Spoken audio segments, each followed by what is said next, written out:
Good morning, my dear children.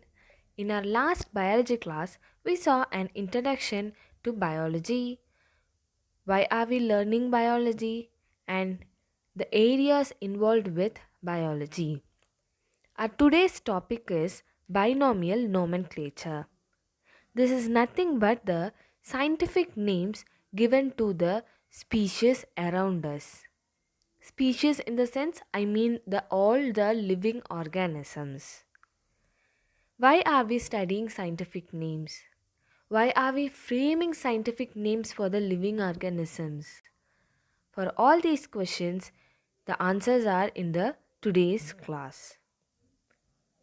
Before getting into the topic, first take 5 minutes of your time and try to classify the food items present in this slide into groups. You can group however you wish. So, for first grouping the items, you need to find out the similarities between the items. So, I have classified them as complex food, meat, vegetables, and bread. I checked out the similarities and the differences between them, and I have classified them into four groups. So, classification means putting the things into groups based on how they are similar. Whenever I find any kind of similarities, for example, take out your pencil box. You have your pencil, eraser, pen, sketches, and scale. All the stationery items are there in your pencil box. Now try to classify them and group them based on some similarities. You can classify it as pens and all separately, erasers, pencils, scales, or the items which are all will be made up of plastic, or the items which are all made of wood. However, you wish, you can find out the similarities between the stationary items and you will be able to group it.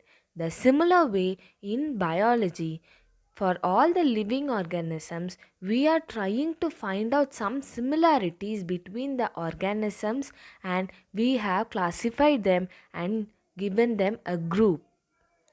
Let us consider human beings. How did the humans originate? From monkeys, obviously. From monkeys, the humans were transformed into various stages of life and then finally came the human being as a creature. You would have studied in your lower grades that cat and tiger are from the same species. So, how did we all get to know this? By framing the scientific name. So, why are we classifying the species? For example, if we take the paddy, we call in Tamil as Nillu. In Telugu, they call as Badlu. In Hindi, Dan. In India, there are different kinds of people following different traditions, and we give different names for the same paddy. So for the same plant which are all we are for the same crop, we are calling it by different names in India alone. What happens if you consider internationally, universally, if you consider for the same crop, it is called by different names worldwide. In order to avoid the confusions, we have created the scientific names. So if I call any plant or any animal or any kind of living organism by the scientific name, it will be recognized by the people all around the world. That is what we technically call in biology as binomial nomenclature. It is a biological word which means the scientific names given to recognize the living organisms universally. So, this word binomial nomenclature, these are all two Latin words. Nomen means name, clare means to call. So it means to call a species, whether a plant or animal or a human beings. Human beings, okay, it is a common name. So any kind of living organism, if you wanted to call it universally by a name, that is called as binomial nomenclature. We call as scientific names or binomial names. It was initially introduced by a scientist, Carolus Linnaeus, in 1751. So, binomial nomenclature means it is your two Latin words. Yeah, if you see in this slide, the scientific name of lion is Panthera leo. The scientific name or binomial name of lion is Panthera leo. Here there are two words. As I told you before, there are two words. The first word represents your genus. The second word represents the species. For all the binomial names, this is the rule. There should be two words, and the first word is your genus name and the second word is your species name. Okay, now let us see what is this genus and what is this species. Genus means a group of organisms having similar characteristics. If you see now, lion, tiger, cheetah, or all these are predators. They feed on other prey animals. Prey means the animal which can be eaten as food. So, they are all having the similar characteristics of depending on other animals for their food.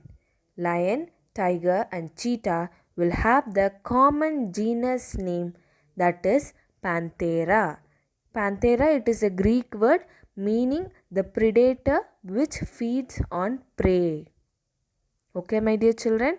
So, for similar organisms having same kind of characteristics, but they are actually different. They are not the one and the same. They might be having similar characteristics, some kind of similarities between them. They will be classified into one single genus. Like your lion and tiger, cheetah will have the same genus name, Panthera. For lion it is Panthera leo. For tiger, Panthera tigris. Understood, my children? Now, you would have noticed there are so many kinds of roses you come across. So, all the roses will have the same genus name as Rosaceae, but they will have a different species name. So, species is nothing but I'm going in deep now. I will be notifying a special character of that particular organism. You know that lion is different and tiger is different. They have only few similarities. So that kind of similarities alone I have included in my genus name, and the specific character of that particular organism will be notified in your species name. So that is why the second word is like Leo, Tigris. Examples are like this. Okay, my dear children? Yes, this is the rules which should be followed for writing the binomial names. So as I told you before, it should have two words. The first word is your genus name and the second word is your species name. The genus name will start with the capital letter always, and the species name should always be in small letter. Now, did you notice here that the Panthera refers to your genus name? As per our rules, the genus name should always start with the capital letter, and that is why the Panthera is your genus name and the letter P is written in capital letter. Leo refers to my species name, and the species name as per my rules should always be written in small letters. Understood, my dear children? Yes, the next example is Homo sapiens. Homo sapiens is the binomial name of human beings. We human beings are called as Homo sapiens. So, as per my rule, H is in capital letter because Homo is my genus name. Sapiens is my species name, and all the sapiens, the letters of the word sapiens are written in small letters. Now, the binomial name should be italic or underlined. You cannot write all the scientific names as we wish. It is having certain rules. The rules has to be strictly followed while writing the binomial names. Like, how do you write an email ID? You cannot write your email ID as you wish. If you are writing it as Ramesh at gmail.com means R is in small letter, in the sense it should always be written in small.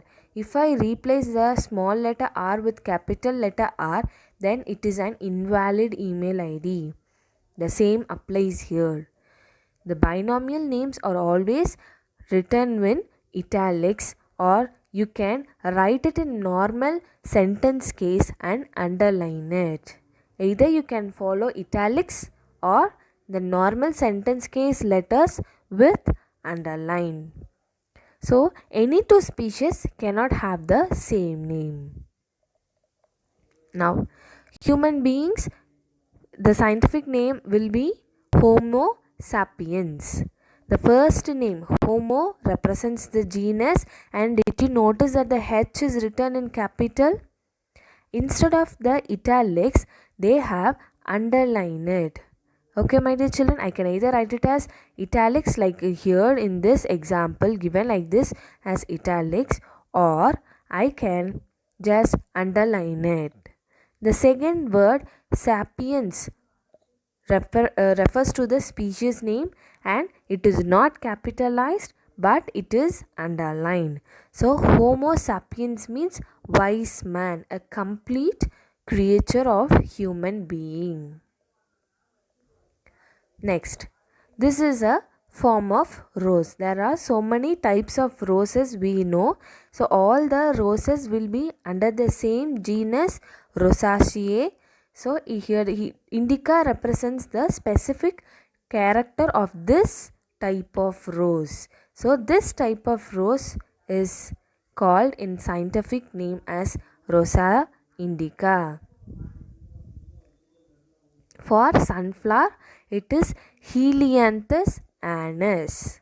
Did you all notice the rules here, my dear children, for writing the scientific name?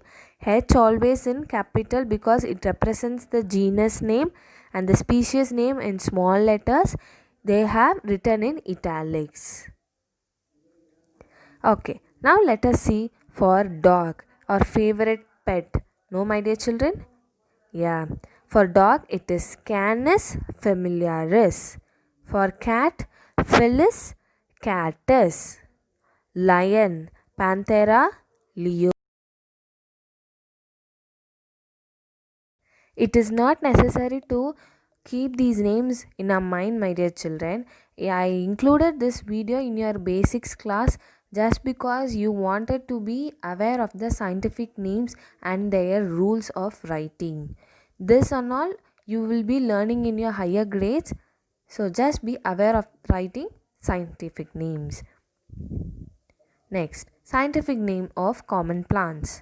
Plants are also living organisms, so they too have different kinds of species and some kind of similarities. The binomial name of apple is Pyrus malus. Bamboo is Bambusa ordinarifolia. Banana, the fruit which we eat daily, banana. The plant name of banana is Musa paradisicum. Banyan tree, it is called by the binomial name Ficus bengalensis. Okay, my dear children, by the end of this video, I hope you would have got an idea regarding the scientific names of all the living organisms. Please be clear with the rules of writing the scientific names. Today's homework is to search in the net and find out the names of 5 gardening plants in your home. It can be of any plant species you wish, but it should be your for your gardening purposes. And the next thing is 5 pet animals. You need to search in the net and give their scientific names, but please take care of writing the scientific names. Your rules, you should keep it in your mind and follow that procedure for writing it. Thank you, my dear children.